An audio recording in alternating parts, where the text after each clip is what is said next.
Edelweiss mutual fund अपना नया NFO launch करने जा रहा है जो कि एडलवाइज बिजनेस साइकिल फंड के नाम से जाना जाएगा। इस एनएफओ के अंदर आप 9 जुलाई से लेकर 23 जुलाई 2024 के बीच में निवेश कर सकते हैं। वहीं अगर आप इस बीच में निवेश नहीं भी कर पाते तो जब ये दोबारा से रीओपन होगा तो भी आप इसके अंदर निवेश कर सकते हैं। वहीं अब बात करते हैं इसकी स्कीम डिटेल के बारे में। एडलवाइज के इस फंड के अंदर बेसिकली उस कंपनियों और उस सेक्टर के अंदर निवेश किया जाएगा जिसके अंदर करंट में ग्रोथ होने की ज़्यादा संभावना है। जैसा कि हाल फिलहाल के वर्षों में देखा गया है कि कभी भी हर एक सेक्टर एक टाइम पर परफॉर्म नहीं करता। कभी रियल्टी अच्छा करती है तो कभी ऑटो अच्छा करता है, कभी कैपिटल गुड्स अच्छा करती है तो कभी टेलीकॉम सेक्टर अच्छा करता है तो कभी आईटी सेक्टर अच्छा करता है। इस हिसाब से एक समय पर सारे सेक्टर परफॉर्म नहीं करते और हर सेक्टर अलग अलग समय के ऊपर परफॉर्म करते हैं। इसी को देखते हुए, इसी को मद्देनज़र रखते हुए एडलवाइज ने अपना जो ये फंड लॉन्च करा है ये इसी फिलॉसफी को फॉलो करेगा। यानी उसे जिस भी सेक्टर के अंदर करंट सिनेरियो के अंदर उसे ग्रोथ होने की ज़्यादा संभावना लगेगी वह उसके अंदर ही अपना निवेश ज़्यादा करेगा। और इसके अंदर बेसिकली आपका जो निवेश किया जाएगा वह मल्टी कैप कैटेगरी के तरीके से इसके अंदर इन्वेस्टमेंट किया जाएगा। यानी इसके अंदर जो आपका निवेश रहने वाला है वह लार्ज कैप, मिड कैप और स्मॉल कैप तीनों ही कैटेगरी की कंपनियों के अंदर आपका निवेश किया जाएगा। एडलवाइज इस फंड के अंदर इन्वेस्टमेंट करने के लिए इस फिलॉसफी को फॉलो करने वाला है। यहाँ पर वह देखेगा कि किस फंड के अंदर उन्हें अच्छी क्वालिटी नज़र आ रही है और ग्रोथ होने की ज़्यादा संभावना है, वहीं उसकी वैल्यू हाई है या लो पर है, और इस मोमेंटम को भी फॉलो करने वाला है। टोटली वह इन 4 फैक्टर के ऊपर ही अपना निवेश करने वाला है, क्वालिटी, ग्रोथ, वैल्यू और मोमेंटम के ऊपर। इस म्यूचुअल फंड द्वारा इस कैटेगरी की एक बैक टेस्टिंग भी की गई है अपने बिहाफ पे, जिसका अगर हम कंपैरिजन निफ्टी 500 से करते हैं और रिटर्न की बात करें तो उसने पिछले 1 साल के अंदर 59% तक का रिटर्न रहा है, वहीं 3 सालों में 33% का रिटर्न रहा है, 5 सालों में 29% का रिटर्न रहा है और 7 सालों में 22% का रिटर्न रहा है। वहीं पिछले 10 सालों में 24% तक का रिटर्न रहा है। अगर हम इसका कंपैरिजन निफ्टी 500 से करते हैं तो इसने पिछले 1 साल में 35% का रिटर्न दिया है, 3 सालों में 18% का रिटर्न दिया है, 5 सालों में 18% का रिटर्न दिया है और 7 सालों में 15% का रिटर्न दिया, वहीं 10 सालों में भी 15% का रिटर्न दिया है। इस लिहाज से आप देख सकते हैं कि इनकी बैक टेस्टिंग की रिपोर्ट के अकॉर्डिंग इसने ज़्यादातर हर एक साल काफ़ी अच्छे अंतर से निफ्टी 500 को बीट किया है। बात करें स्कीम डिटेल की तो इस एनएफओ के अंदर आप 9 जुलाई से लेकर 23 जुलाई 2024 के बीच में निवेश कर सकते हैं। वहीं बात करें कैटेगरी की तो यह एक थीमेटिक सेक्टोरल कैटेगरी का फंड है, तो उसके अंदर हाई रिस्क और हाई रिटर्न की पॉलिसी काम करने वाली है। वहीं बात करें फंड मैनेजर की तो यह 3 फंड मैनेजर के द्वारा फंड मैनेज होने वाला है। पहले हैं मिस्टर भावेश जैन, दूसरे हैं मिस्टर भारत, तीसरे हैं मिस्टर अमित वोरा के द्वारा फंड मैनेज किया जाना है। वहीं इसके बेंचमार्क की बात करें तो उसका benchmark Nifty 500 total return index का रहने वाला है। वहीं यह एक ओपन एंडेड इक्विटी फंड है, तो उसके अंदर आप कभी भी इन्वेस्टमेंट कर सकते हैं और कभी भी विड्रॉ कर सकते हैं। बात करें इन्वेस्टमेंट की तो लमसम के केस में आप इसमें 5,000 रुपये से अपने निवेश की शुरुआत कर सकते हैं। वहीं एसआईपी के केस में आप सिर्फ 100 रुपये से निवेश की शुरुआत कर सकते हैं। वहीं इसके अंदर एलोकेशन की बात करें तो इक्विटी और इक्विटी रिलेटेड इंस्ट्रूमेंट के अंदर 80 से लेकर 100% तक का इसके अंदर एलोकेशन हो सकता है और इक्विटी से अदर इंस्ट्रूमेंट के अंदर भी 20% का इन्वेस्टमेंट हो सकता है। वहीं डेब्ट और मनी मार्केट के अंदर भी 0 से 20% तक का इन्वेस्टमेंट हो सकता है और यूनिट्स ऑफ रेट्स के अंदर भी 0 से 10% तक का इन्वेस्टमेंट हो सकता है।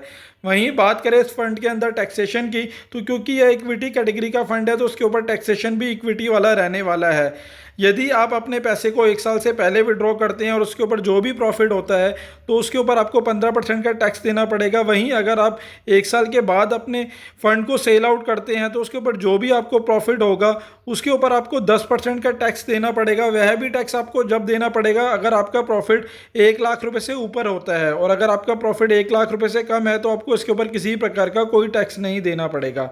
दोस्तों, आशा करता हूं मेरे द्वारा दी गई जानकारी आपके लिए उपयोगी सिद्ध होगी, और यदि आपको वीडियो अच्छा लगा हो तो प्लीज़ इसे लाइक शेयर करें और चैनल अभी तक आपने सब्सक्राइब। आईसीआई म्यूचुअल फंड द्वारा अपना नया एनएफओ लॉन्च करने जा रहा है जो कि ICI prudential energy opportunity fund के नाम से जाना जाएगा। इस एनएफओ के अंदर आप 2 जुलाई 2024 से लेकर 16 जुलाई 2024 के बीच में निवेश कर सकते हैं। वहीं अगर आप इस बीच में निवेश नहीं भी कर पाते तो जब ये फंड दोबारा से रीओपन होगा तो भी आप इसके अंदर निवेश कर सकते हैं। वहीं इस फंड के अंदर बेसिकली आपका जो निवेश किया जाएगा वह एनर्जी से जुड़ी कंपनियों और इसी से जुड़े सेक्टर के अंदर आपका पैसा निवेश किया जाएगा। अब जानते हैं इसकी स्कीम डिटेल के बारे में। एनर्जी हमारी मूलभूत सुविधाओं में से एक बहुत ही ज़रूरी हिस्सा बन चुका है। जहां पहले केवल रोटी कपड़ा मकान ही हमारी मूलभूत सुविधाओं में आता था, वहीं आज एनर्जी भी एक बहुत बड़े सेगमेंट के रूप में उभरा है, जिसकी हमारे हर किसी के व्यक्ति के जीवन में इसकी बहुत ज़्यादा ज़रूरत है। जहां आप देख सकते हैं कि दिन ब दिन जैसे जैसे हमारा लाइफस्टाइल चेंज हो रहा है, उस हिसाब से एनर्जी की डिमांड भी दिन ब दिन बढ़ती जा रही है। चाहे आज हमारे घर के इलेक्ट्रॉनिक आइटम की बात करें या हमारे व्हीकल की बात करें, धीरे धीरे सभी एनर्जी से ही चलने के लिए इसके ऊपर शिफ्ट होते जा रहे हैं। इसका आप छोटा सा एग्जांपल देख सकते हैं। अगर आज आप देखेंगे तो इंडिया के अंदर बहुत ही तेज़ी से गर्मी बढ़ रही है, और जहां पहले लोगों को काम कूलर के थ्रू ही चल जाता था, आज की डेट में ज़्यादा से ज़्यादा लोग एसी की डिमांड करते हैं। एसी की डिमांड के कारण एनर्जी के अंदर भी वृद्धि हुई है और लोग ज़्यादा से ज़्यादा एनर्जी कंज्यूम कर रहे हैं। आपका कोई भी इंस्ट्रूमेंट हो आज बिना एनर्जी के बिल्कुल यूज़लेस है, आप उसका उपयोग नहीं कर सकते अगर आपके पास एनर्जी नहीं है। तो फ्यूचर में भी एनर्जी के अंदर डिमांड बढ़ने की ही बहुत बड़े आसार हैं, और इस सेक्टर के अंदर ग्रोथ की भी बहुत बड़ी संभावना है। साथ ही साथ इस सेक्टर को गवर्नमेंट भी बूस्ट दे रही है, और एनर्जी के सेगमेंट में अलग अलग न्यू इनोवेशन किए जा रहे हैं, जिससे हम ग्रीन एनर्जी की तरफ भी शिफ्ट हो सके। इस फंड के अंदर बेसिकली आपका जो निवेश किया जाएगा वह एनर्जी और एनर्जी से जुड़े सेक्टर के अंदर ही आपका निवेश किया जाएगा। वहीं निवेश की बात करें तो उसके अंदर जो ट्रेडिशनल एनर्जी कंपनियां हैं उनके अंदर भी आपका निवेश किया जाएगा, और ग्रीन एनर्जी से रिलेटेड कंपनियों में किया जाएगा। जैसे अगर ट्रेडिशनल एनर्जी की बात करें तो उसके अंदर कोल से रिलेटेड कंपनियां हो गई, वहीं गैस प्रोडक्शन वाली कंपनियां हो गई। वहीं अगर ग्रीन एनर्जी की बात करें तो उसके अंदर सोलर से चलने वाली एनर्जी कंपनियां हो गई, विंड पावर बनाने वाली एनर्जी कंपनियां हो गई, बायो और हाइड्रो एनर्जी से रिलेटेड कंपनियों के अंदर आपका निवेश किया जाएगा। क्योंकि आगे फ्यूचर में धीरे धीरे गवर्नमेंट का भी फोकस ग्रीन एनर्जी की तरफ शिफ्ट होने का है, तो इस सेक्टर के अंदर ग्रोथ होने की बहुत बड़ी संभावना है, और इसके अंदर रिटर्न मिलने के भी बहुत ही ज़्यादा चांसेस हैं। गवर्नमेंट के मेजर रिफॉर्म होने के कारण भी एनर्जी सेक्टर के अंदर डिमांड बहुत ही ज़्यादा तेज़ी से बढ़ी है, क्योंकि गवर्नमेंट का भी फोकस है इसके अंदर। आगे चलकर इसमें और ग्रोथ होने की संभावना ज़्यादा है, क्योंकि जैसे जैसे मेकिंग इंडिया की थीम पे चलते हुए आज मैन्युफैक्चरिंग के हब बनने की और इंडिया बढ़ता जा रहा है, इस वजह से एनर्जी के सेक्टर में भी डिमांड पीक पर आती जा रही है। वहीं आगे चलकर गवर्नमेंट भी इससे रिन्यूएबल एनर्जी और ग्रीन एनर्जी की तरफ शिफ्ट करना चाह रही है, तो इसलिए इस सेक्टर के अंदर नए नए इनोवेशन भी किए जा रहे हैं, और इसके अंदर ग्रोथ की बहुत बड़ी संभावना है। क्योंकि अगर बात करें ट्रेडिशनल एनर्जी सेगमेंट की, तो इसके थ्रू इन्वायरमेंट के अंदर भी काफ़ी ज़्यादा हार्म होता है, और इसके बहुत बड़े इफ़ेक्ट पड़ते हैं वातावरण के ऊपर। तो इस वजह से गवर्नमेंट का फोकस है कि 2070 तक वह टोटली ग्रीन एनर्जी की तरफ शिफ्ट हो जाए। इसके अंदर वह उनका ज़्यादा फोकस जो रहने वाला है, वो अपनी पॉलिसियाँ भी इसी के अकॉर्डिंग बना रहे हैं। इनका मेजरली फोकस रिन्यूएबल एनर्जी के ऊपर है, और जितने आज की डेट में हमारे व्हीकल चल रहे हैं उन्हें भी ज़्यादा से ज़्यादा इलेक्ट्रिक पर शिफ्ट करने की रिक्वायरमेंट है, और वह करने के लिए इस पर तत्पर भी हैं। वहीं इसके अंदर ग्रीन हाइड्रोजन और बायोफ्यूल और कार्बन एविएशन से रिलेटेड अदर प्रोडक्ट के ऊपर भी गवर्नमेंट का फोकस रहने वाला है, और नए नए इनोवेशन कर कर एनर्जी से जुड़े अलग अलग नए सेगमेंट की तरफ उनका फोकस रहने वाला है। इस वजह से इस सेक्टर के अंदर आने वाले समय के अंदर ग्रोथ होने की संभावना लगातार बनी रहेगी, और इसमें वृद्धि होने के भी बहुत ज़्यादा चांसेस हैं। वहीं अगर हम बात करें कि फ्यूचर में जो हमारा फ्यूचर रहने वाला है वह टोटली ग्रीन एनर्जी के ऊपर ही डिपेंड रहने वाला है, क्योंकि अगर हम वातावरण के साथ ज़्यादा खेलेंगे तो वह भी हमारे साथ उसी हिसाब से खेलेगा, यानी जितना हम एनवायरनमेंट को हार्म करेंगे उतना ही वो हमें भी हार्म करेगा। इस वजह से आज की डेट में ना केवल इंडिया, वर्ल्ड वाइड भी लोग ग्रीन एनर्जी की तरफ ही शिफ्ट हो रहे हैं, ताकि हमारा एनवायरनमेंट कम गर्म हो सके। क्योंकि आप भी देख रहे हैं आने वाले सालों में और पिछले सालों में की तुलना में हर साल गर्मी लगातार बढ़ती जा रही है। इसका मेजर कारण यही है कि एनवायरनमेंट गर्म होता जा रहा है, और हमें अपने इस एनवायरनमेंट को बचाने के लिए कुछ ना कुछ स्टेप तो लेना ही पड़ेगा। वहीं बात करें स्कीम डिटेल के बारे में, तो यह fund ICI prudential energy opportunity fund के नाम से जाना जाएगा, और इस फंड के अंदर आप रेगुलर और डायरेक्ट दोनों ही ऑप्शन के थ्रू इन्वेस्टमेंट कर सकते हैं। यह फंड एक ओपन एंडेड इक्विटी स्कीम है, तो उसके अंदर आप कभी भी इन्वेस्टमेंट कर सकते हैं और कभी भी विड्रॉ कर सकते हैं। बात करें इन्वेस्टमेंट की तो उसके अंदर मिनिमम इन्वेस्टमेंट आप 5,000 रुपये से कर सकते हैं। वहीं इस फंड के अंदर अगर एग्जिट लोड की बात करें तो यदि आप अपने पैसे को 3 महीने से पहले विड्रॉ करते हैं तो इसके ऊपर आपको 1% का एग्जिट लोड लगेगा, और 3 महीने के बाद विड्रॉ करेंगे तो उस पर किसी प्रकार का कोई एग्जिट लोड नहीं है। वहीं बात करें इसके बेंचमार्क की तो उसका benchmark Nifty energy total return index का रहने वाला है। वहीं इसके अंदर आप SIP, SWP और STP तीनों ही ऑप्शन अवेलेबल हैं, किसी भी थ्रू आप इसके अंदर इन्वेस्टमेंट और विड्रॉ कर सकते हैं।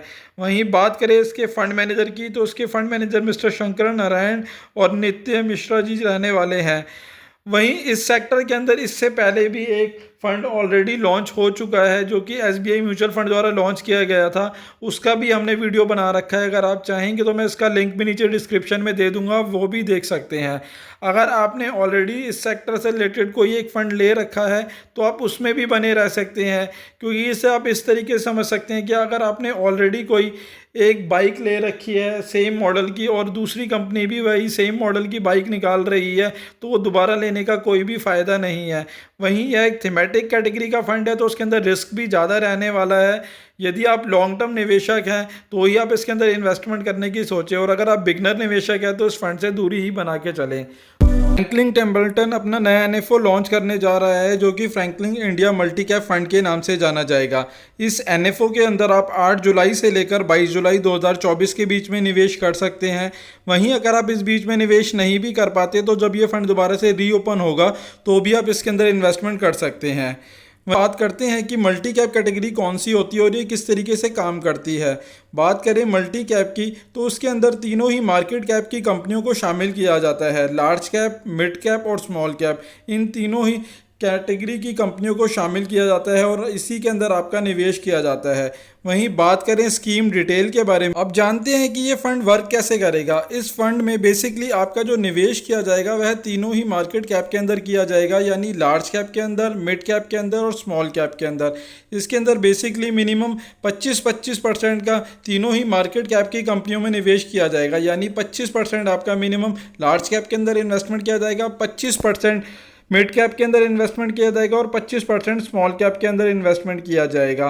बाकी का बचा हुआ 25% फंड मैनेजर मार्केट कंडीशन के अकॉर्डिंग उसे जहां भी सूटेबल लगेगा वह वहां पर अपने पैसे को एलोकेट कर देगा। वहीं अगर बात करें कि यह टोटल 22 सेक्टर को कवर करेगा पूरे मार्केट कैप के। वहीं बात करें इस फंड को तो इस फंड को 4 फंड मैनेजर के द्वारा मैनेज किया जाएगा। पहले हैं मिस्टर R जानकी रमन, वहीं दूसरे मिस्टर किरण, तीसरे हैं मिस्टर अखिल और चौथे हैं मिस्टर संदीप के द्वारा यह फंड मैनेज किया जाएगा। बात करें स्कीम डिटेल की तो यह फंड एक मल्टी कैप कैटेगरी का फंड रहने वाला है, यानी इसके अंदर आपको तीनों ही मार्केट कैप की कंपनियों का बेनिफिट मिलने वाला है।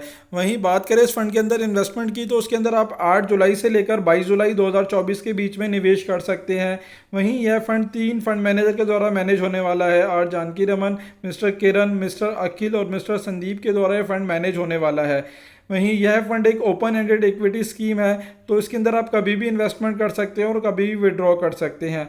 वहीं इसका इन्वेस्टमेंट स्टाइल की बात करें तो ग्रोथ और वैल्यू का इसका अंदर इन्वेस्टमेंट स्टाइल रहने वाला है। वहीं बात करें इसके अंदर मिनिमम इन्वेस्टमेंट की तो उसके अंदर आप लमसम के केस में 5,000 रुपये से निवेश की शुरुआत कर सकते हैं। वहीं SIP के केस में आप 500 रुपये से निवेश की शुरुआत कर सकते हैं। बात करें इस फंड के बेंचमार्क की तो उस फंड का benchmark Nifty 500 multi cap 50-25-25 total return index का रहने वाला है।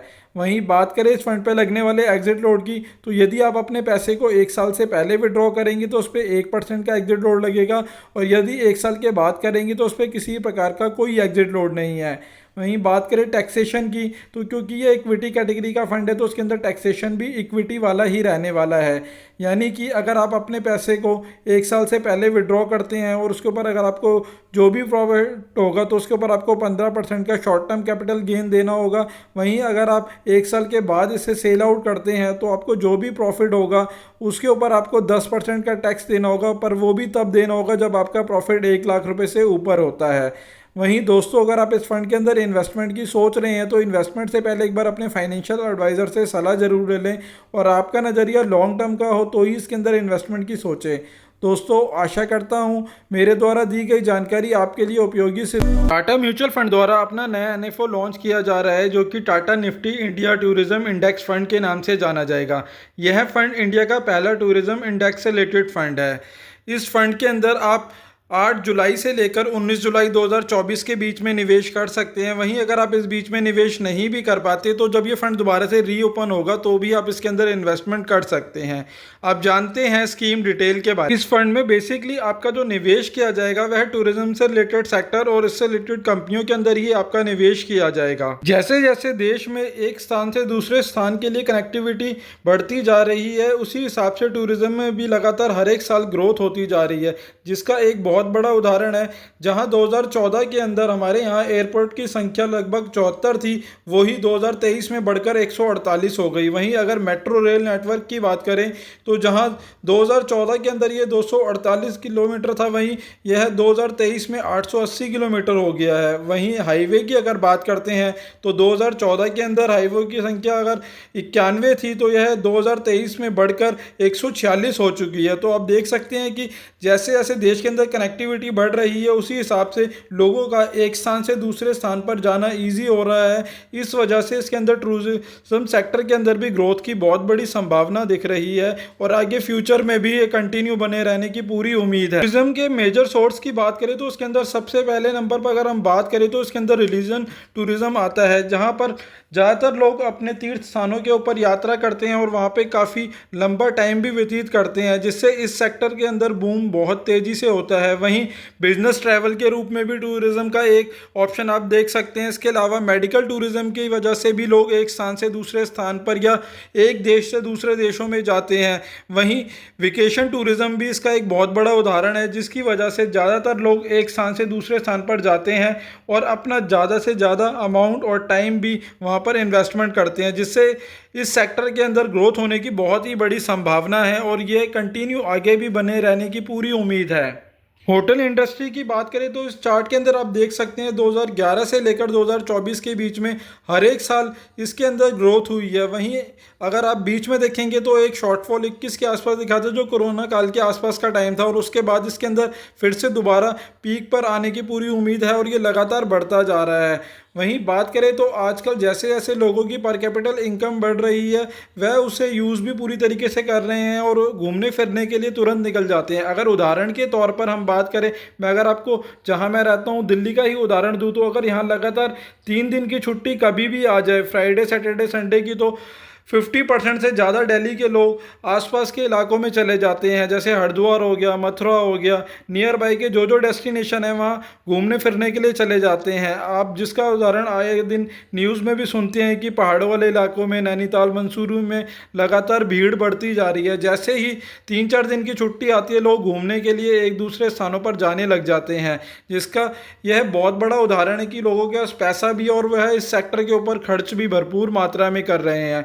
इस वजह से इस सेक्टर में आने वाले दिनों में भी ग्रोथ की पूरी संभावना है। वहीं बात करें इस इंडेक्स में रहने वाली मेजर कंपनियों की तो उसके अंदर IRCTC, Easy My Trip, VIP, Safari, IndiGo, GMR और होटल इंडस्ट्री से रिलेटेड और एयरपोर्ट और लॉन्च सर्विस से रिलेटेड कंपनियां शामिल रहने वाली हैं। इस सेक्टर की वेटेज की बात करें तो 2024 के अंदर जो इसकी वेटेज रही थी वह एयरलाइंस के अंदर 19% की रही थी, एयरपोर्ट और एयरपोर्ट से रिलेटेड सर्विसेज के अंदर 10% की वेटेज रही थी, होटल और रिसोर्ट की 32% तक की वेटेज रही थी, वहीं रेस्टोरेंट की 19% की वेटेज रही थी, टूर एंड ट्रैवल की 16% की वेटेज रही थी और लॉन्च की 3% तक की वेटेज रही थी। वहीं इसके अंदर मैक्सिमम नंबर ऑफ स्टॉक की बात करें तो 30% रहने वाले हैं और मैक्सिमम कैपिंग और लिमिट कंपनी की अगर बात करें तो 20% की रहने वाली है। वहीं बात करें स्कीम डिटेल की तो यह एक इंडेक्स कैटेगरी का फंड है। वहीं इसके अंदर आप 8 जुलाई से लेकर 19 जुलाई 2024 के बीच में निवेश कर सकते हैं और अगर आप इस बीच में निवेश नहीं भी कर पाते तो ये दोबारा से जब भी रीओपन होगा तो आप इसके अंदर इन्वेस्टमेंट कर सकते हैं। यह एक ओपन एंडेड इक्विटी स्कीम है तो उसके अंदर आप कभी भी इन्वेस्टमेंट कर सकते हैं और कभी भी विड्रॉ कर सकते हैं।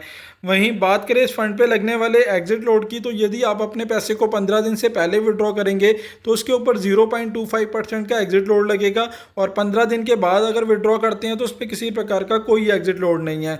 वहीं बात करें इन्वेस्टमेंट की तो उसके अंदर मिनिमम आप 5,000 रुपये से अपने इन्वेस्टमेंट की शुरुआत कर सकते हैं।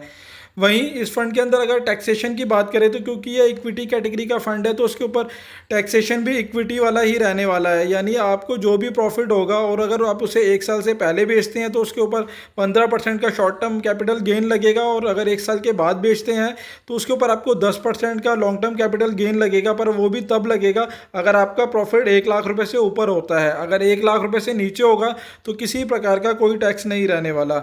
वहीं बात करें इस फंड के बेंचमार्क की तो इस फंड का benchmark Nifty India tourism index का रहने वाला है, और बात करें इसके फंड मैनेजर की तो उसके fund manager mister Kapil Menon है। दोस्तों, आशा करता हूं मेरे द्वारा दी गई जानकारी आपके लिए उपयोगी सिद्ध होगी, और यदि आप इस फंड के अंदर इन्वेस्टमेंट की सोच रहे हैं तो इन्वेस्टमेंट से पहले एक बार अपने फाइनेंशियल एडवाइज़र से सलाह ज़रूर ले लें, और आपका नज़रिया लॉन्ग टर्म का हो तो ही आप इसके अंदर इन्वेस्टमेंट करें, क्योंकि यह थीमेटिक कैटेगरी का फंड है। तो अगर आप नए निवेशक हैं तो इस फंड से दूरी ही बना के चलें। दोस्तों, आशा करता हूँ मेरे द्वारा दी गई जानकारी आपके लिए उपयोगी सिद्ध होगी, और अगर यदि वीडियो आपको अच्छा लगा हो तो प्लीज़ इसे लाइक शेयर करें, और चैनल अभी तक आपने सब्सक्राइब नहीं किया है तो प्लीज़ इसे सब्सक्राइब करें। धन्यवाद दोस्तों।